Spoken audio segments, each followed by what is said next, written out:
As we know in Australia, if an Aboriginal person dies in custody, the media treats it as a tragedy and a national shame. They certainly treat it more importantly than if a non-Aboriginal person dies in custody.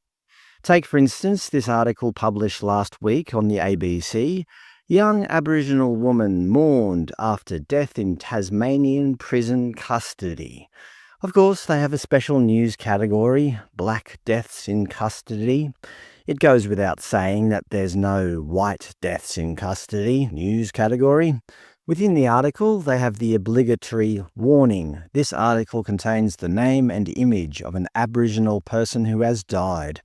As I said in a video from last year, ABC entertaining Indigenous superstition out of respect, this warning message is extremely racialised.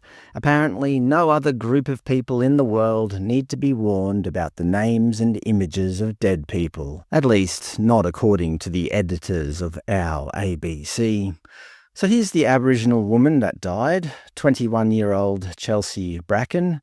First of all, I'd just like to make clear that I'm not here to speak ill of the dead. What happened to her was a tragedy, and I'm not here to critique that.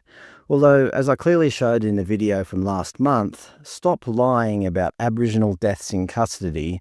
Per 100 prisoners, Aboriginal people in prison custody are significantly less likely to die than their non-Indigenous counterparts. For example, in the latest data from the Australian Institute of Criminology from 2024, the death rate over the last couple of decades averaged approximately 0.20 per 100 non-Indigenous prisoners, compared to 0.13 per 100 for Aboriginal prisoners. For Aboriginal people, you'd think that would be cause for celebration, but the ABC would rather push the victim narrative.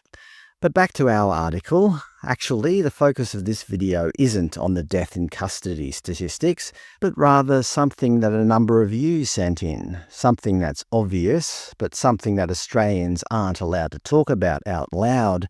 The fact that the Aboriginal woman pictured on screen who died in custody has blonde hair and fair skin. And as I said, I'm not here to speak ill of the dead, and no disrespect to her family. But if I saw this photo without context, I would have guessed she was from Iceland. And I'm not even having a laugh. I think the ABC is having a laugh by publishing a piece with this photograph and telling us that she's Aboriginal. Do you honestly think the person who wrote the article, Madeline Rohan, didn't think the same? Of course she did. She just didn't say it out loud. Now, I know we're not allowed to talk about this, but why not? Isn't so-called truth-telling all the rage nowadays? Obviously, this style of identity politics, where physical appearance is dismissed as irrelevant, only occurs in the most woke circles of Western countries. It would never fly in, say, China or Mongolia. I've been to both, and there's no way they would play this kind of identity politics game.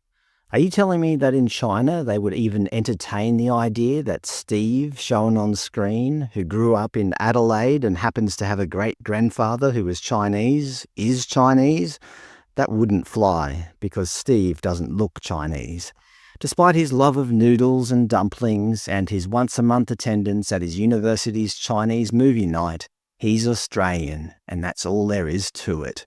And actually, the same is true in Australia. If Sarah claimed she's Nigerian because one of her long-lost ancestors is from Nigeria and goes around wearing Nigerian clothes and identifying as Nigerian, there's no way even the ABC would entertain that. That would probably be classified as cultural appropriation or other such nonsense. In Australia, it seems to be only people with Aboriginal descendants who can claim to be Aboriginal, despite looking nothing of the sort. Are you telling me if you showed a picture of Ms. Bracken to people in a remote Aboriginal settlement in the Northern Territory, they would identify her as Aboriginal? Not a chance. But here in the woke realms of the ABC and other Western media, we are simply expected to sit back, ignore what our eyes are telling us, and pretend everything is normal here in Australia.